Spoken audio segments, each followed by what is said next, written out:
Hey y'all, I'm Skylar Baker-Jordan and welcome back to my channel. It's been a while since I've done a YouTube video, but today I want to go ahead and do something I've been looking forward to for a while, or considering for a while, and that is read from conservative books that I've not read before and respond in real time. So today we're going to be reading from Why Pro-Life? Caring for the Unborn and Their Mothers, and that is by Randy Alcorn. I have no idea who Randy Alcorn is. I have no idea what his agenda is, other than apparently he is anti-choice. I am pro-choice. Anyway, good old Randy here. I picked this book up of his a year ago in a Christian bookstore. I haven't gotten around to reading it yet. So we're going to read, I don't know how long, maybe a chapter, maybe 2 chapters, depends. So let's get started. Why talk about abortion? That's chapter 1. A representative of the National Abortion Rights Action League, NARL, spoke in a high school class on the merits of abortion. Did that happen? I feel like I can't imagine where a NARL spokesperson would be invited to talk to a class of high school students. I mean, I'm guessing it did. I'll Google it later. Certainly not in the South. A student asked the teacher if I could come to present the pro-life position. When I arrived a week later, the pro-choice instructor informed me that his students had voted 23-1 for the pro-choice position. Good for the students. And good for the teacher for allowing the Randy here to come in and present his side of the debate as well. I've written before about why I don't think we should have politics in the classroom, left or right. It can be very alienating for students, and I know that from experience. I presented the case for the humanity and rights of unborn children. Okay. I showed intrauterine photos demonstrating the development of the unborn. At the earliest stages, abortions are performed. That's a favorite tactic of the right. After class, the teacher said to me, if we were to vote again, the outcome would be different. Minds were changed. Then he added something remarkable. You know, until today, I'd never heard the pro-life position. You live in America and you've never heard the pro-life position. I find this very difficult to believe. I don't want to call Randy here a liar. I'm going to take it in good faith that all of this happened, but it didn't happen anywhere in America that I live or have lived. I don't even think this would happen in Chicago. All right. We pride ourselves on being open-minded and providing a fair and fact-oriented education. No, we don't. We absolutely don't. When was this book written? Not recently. Y'all are trying to rename slavery as, what, forced removal or something like that? 2004. Okay, so this book is 20 years ago. Yeah, or 18 years ago. I was in high school still. I graduated in 2004. Look, we didn't have a fair education back then either. I mean, I don't know. Anyway, certainly not now. I don't think that that's the case. Yet here was a 55-year-old social science teacher with a master's degree who'd never once heard the pro-life position. Again, I just don't believe that. He had uncritically accepted the pro-choice position from others, and his students had done the same. Yeah, that happens on the right, too. Like, I went to a high school where that happened. That's cultural hegemony for you, and that's what happens when you self-segregate into political bubbles and you don't engage with the other side. That's also why we're reading this book, is because I think it is important that you don't, get yourself into an ideological bubble, and that you do grapple with opinions that are contrary to your own, even if they seem like bullshit. All right. He had uncritically accepted the pro-choice position from others, and his students had done the same. The surprising trend. Now, keep in mind, this book was written in 2004, I think, so this surprising trend is 20 years ago. I have no idea what it's going to be, but just keep that in mind. Not many years ago, it appeared the pro-life position might die of old age. God, if it only had. Young people seemed so... I got a text alert. Young people seemed so immersed in moral relativism and tolerance-driven postmodern society that it appeared they would eventually become uniformly pro-choice. Wow. For a book published so long ago, it's really ahead of its time and talking about moral relativism and POMO and, I don't agree with critiques of postmodernism, by the way. I don't think I'm a postmodernist, but I might disagree with that one. But the surprising recent development is that more young people than their parents now oppose abortion. I wonder if that's still true. I don't have statistics on Gen Z. A recent Gallup survey of teenagers found 72% believe abortion is morally wrong. You could probably look back and find that poll and see if he's full of crap or not. Gallup, I think, has a lot of their old polls online still. I've looked at some for same-sex marriage. Only 19% believe abortion should be legal in all circumstances, compared to 26% of adults, about 32% of teens, compared to 17% of adults thought abortion should never be permitted. Again, I can't confirm those figures right now. Go and look for yourself and see if they're true or not. I don't know if they would be true today. I will say that.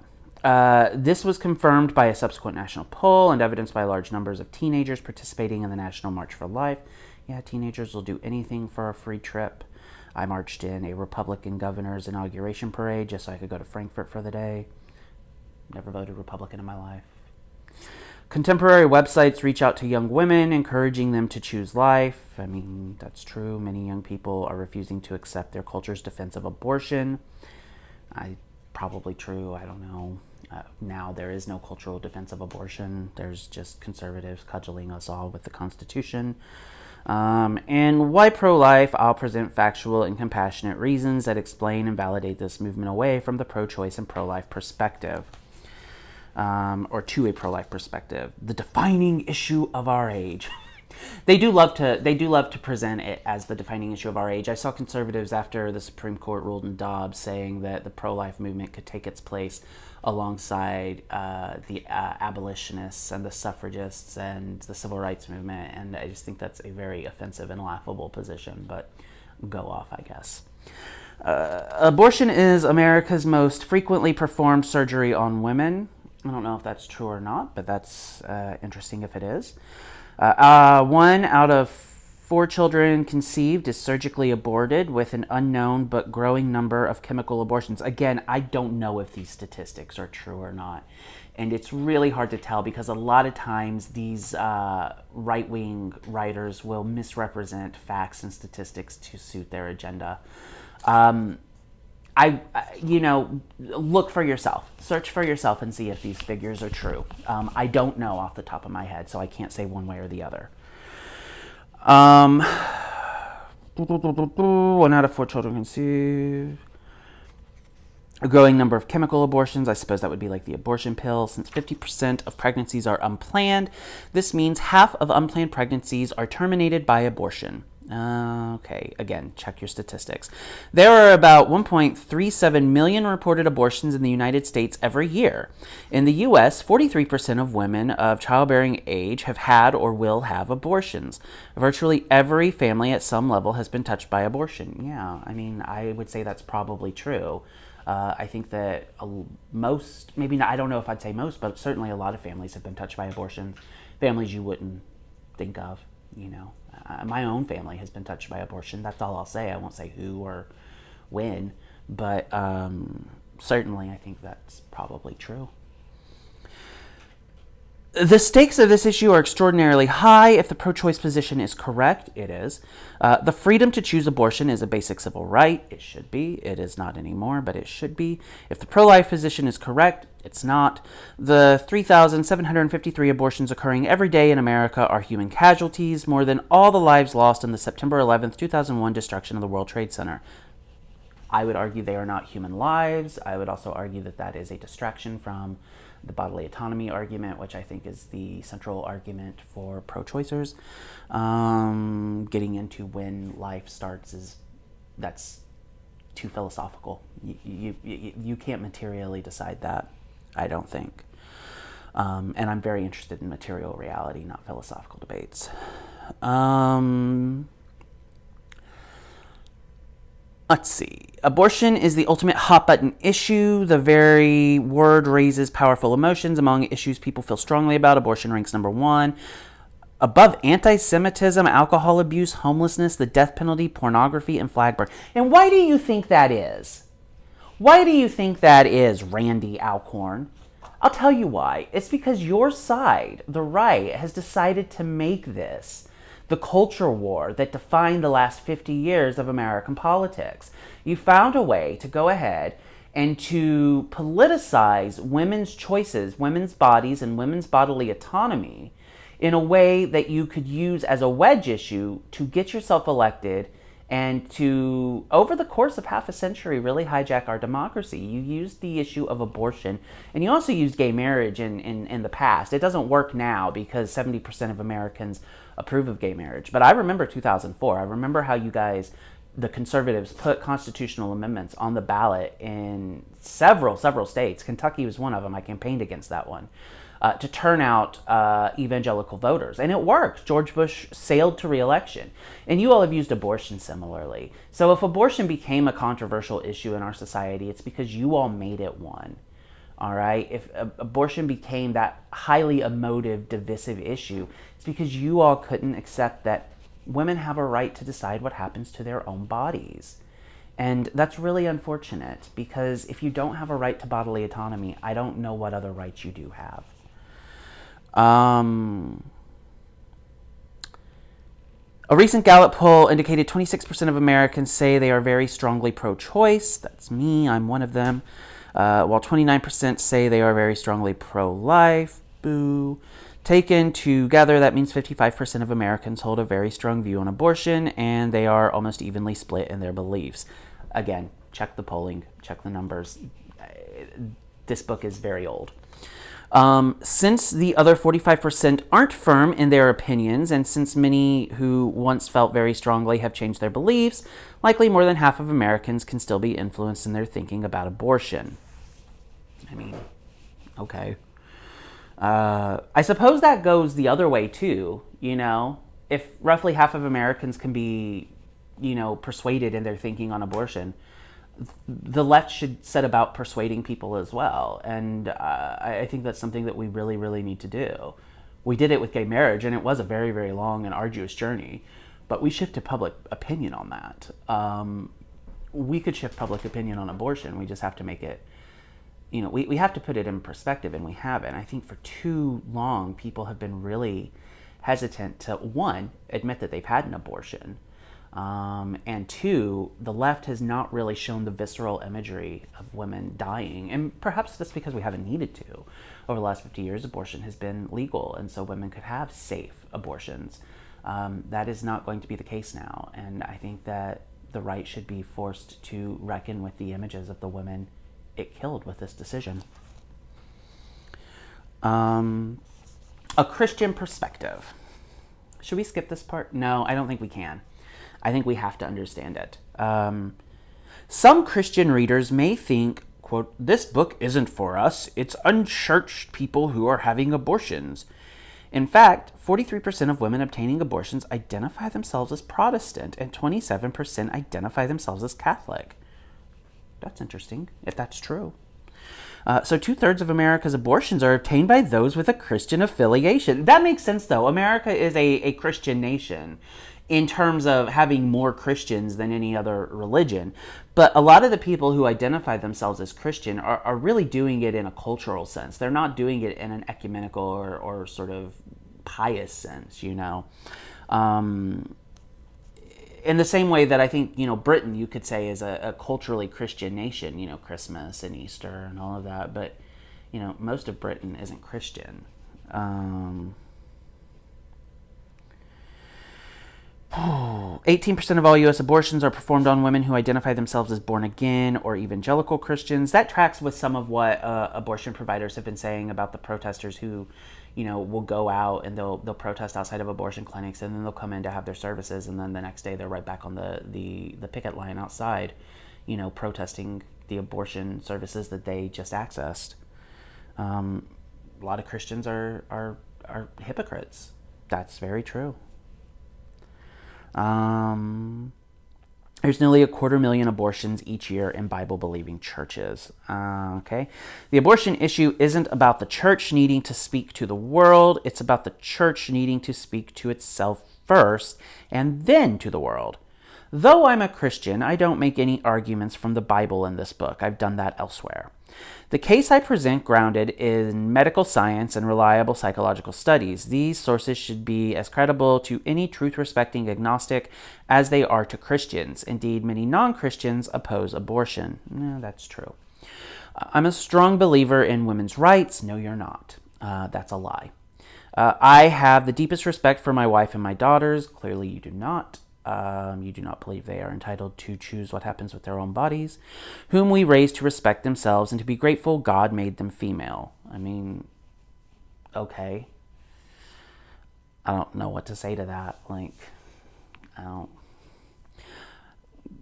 I don't want to understate the trauma women have gone through in making abortion-related decisions. Well, a little bit of compassion, that's good. No one understands suffering like Jesus Christ, who is full of grace and truth. This chapter on finding God's forgiveness is one I need as much as anyone. Oh, for fuck's sake. So, look, this guy just said he's not going to make any Christian arguments in this book. These sources are... I don't make any arguments from the Bible in this book.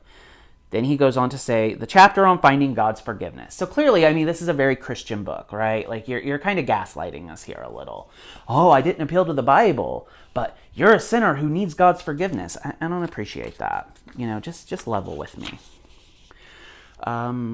This book presents facts and logic infused with grace and compassion that can help us root our beliefs in reality. All right, whatever. My requests of readers, he says. This is the next section. You can see they're broken into sections. If you are pro-choice and reading a book titled Why Pro-Life, then good for you. I hope this means you have an open mind. Yeah, I like to think I do. I know it probably doesn't seem like it right now because I'm sort of clowning on this book, but we will try and read this in somewhat good faith, you know. I'm not trying to be a jerk about it. I'm just sarcastic. If the pro-life side proves to be as sensible and senseless and irrational as you may have led to believe, fine, you can give it the first-hand rejection it deserves. But if it proves to be sensible, then I encourage you to rethink your position. If you're one of those many who are on the fence with mixed feelings, I ask you to make this book part of a quest for truth. You can hear the pro-choice position anywhere. Just turn on a TV or read a newspaper. But this may be your only opportunity to examine the pro-life position. This kind of, like, self-victimization is so annoying. Where can you turn on... I mean, right now, maybe. Okay, maybe. Because abortion is being debated on cable news, left, right, and center 24 hours a day. But keep in mind, this book was written like 18 years ago. Where could you turn on TV and find a pro-choice opinion? I mean, the only two characters on TV I can think of who have had abortions, there are three now that come to mind. Maude.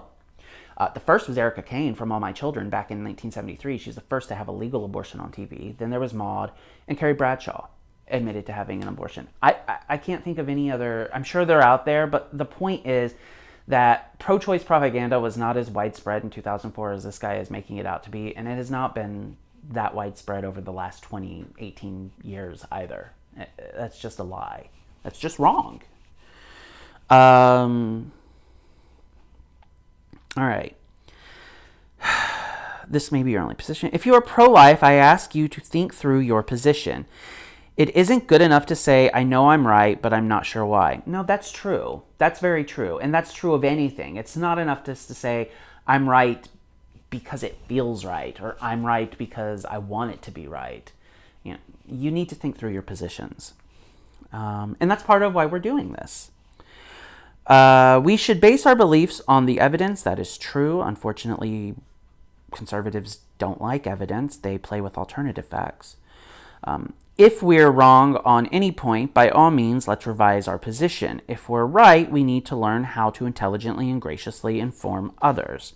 One thing is certain, abortion really does kill children and harm women. Or if abortion really does kill children and harm women, then there's too much at stake to stand on the fringes and do nothing. That's true. That's true. But the problem I think we're going to have in coming chapters, because that is the end of chapter 1, is that we have fundamental disagreements on definitions here that are going to be very, very difficult to transcend. What Randy here considers a child, I probably would not consider a child. I would consider it a fetus, and that is very different. There are a lot of legal reasons for that. There are a lot of moral reasons for that. There are a lot of biological reasons for that. But the truth is, in law, a fetus is really not recognized as a person. You can't get a child tax credit for a fetus. You can't, demand child support for a fetus. These points have been made, and there are others, and there are stronger points as well. There's one that was very strong that I will try and link in the description below. I'll pin a comment if I can find it. But the gist of it, and the fact is that it's not a baby. That's my philosophical position. And I know I said I don't like debating philosophy because I'm much more interested in material reality. But if you are talking about when life begins, that is an unanswerable question because every person is going to have a different metric. Every belief system is going to have a different metric. That is an unknowable fact. I don't think that any person can say with certainty when a fetus becomes a baby. Is it at conception, as Randy here is probably going to argue? Is it at quickening when it first kicks, which is the understanding that held for centuries in Western Europe, certainly in the Anglosphere? Is it going to be when the baby takes its first breath? There's evidence in the Bible, in the book of Job and the book of Genesis, that it is indeed first breath that God intends for life. I think certain Jewish traditions believe that. I don't know that for sure. I'm not Jewish, so I think I've seen that, but I won't claim that for sure. Who gets to decide? This is such an impossible question to answer. And I suppose Randy here is going to try and answer it in the coming book. But we'll have to find out because that's the end of chapter 1. This video is 22 minutes already. I think that's long enough. So we'll come back and we'll read chapter 2 maybe later, maybe tomorrow, sometime soon. Until then, you all take care. And if you want to read along, this is Why Pro-Life? Caring for the Unborn and Their Mothers by Randy Alcorn. All right, talk to you soon. Bye-bye.